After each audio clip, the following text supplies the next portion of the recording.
डुंगरीपाली block स्तरीय पंच दिवसीय शिशु बाटिका प्रशिक्षण। सुवर्णपुर जिला डुंगरीपाली ब्लॉक अंतर्गत खुंटपाली उच्च प्राथमिक विद्यालय प्राथमिक शिक्षक शिक्षयित्री शिशु बाटिका प्रस्तुति तालीम शिविर उद्यापित हो जाए। 8टी क्लस्टर 57 जन शिक्षक शिक्षयित्री भाग नहीं प्रमाणपत्र पाई। प्रशिक्षक भाव में तमामरा उच्च प्राथमिक प्रधान शिक्षक फगुन नायक, डुंगरीपाली उच्च प्राथमिक विद्यालय प्रधान शिक्षक करमचंद्र बारिक, सिंगेरकेटा उच्च प्राथमिक विद्यालय शिक्षक जोगानंद प्रधान, कोढ़ारीकटा उच्च प्राथमिक विद्यालय प्रधान शिक्षक थबीर द्वारा तालीम प्रदान करते।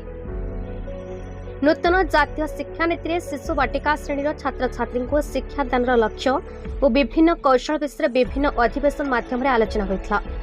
सोनपुर जिला पेड़ाकोची संयोजक अक्षय साहू, डुंगरीपाली गोष्ठी शिक्षा अधिकारी गणेश किसान, अतिरिक्त गोष्ठी शिक्षा अधिकारी गंजलू मिर्था, जगत मल्लिक परिदर्शन आसी विद्यालय स्तर में यार प्रयोग संपर्कित परामर्श देते। स्थानीय विद्यालय प्रधान शिक्षक नरेश भोई, सर्कल सीआरसीसी नीलकंठ नायक उपस्थित रही तालीम कार्यक्रम तदारख करते।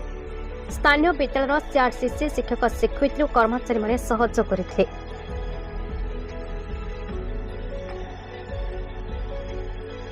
सुवर्णपुर जिलूर श्याम सुंदर पंडा टिकेलाल त्रिपाठी रिपोर्ट, भारत न्यूज।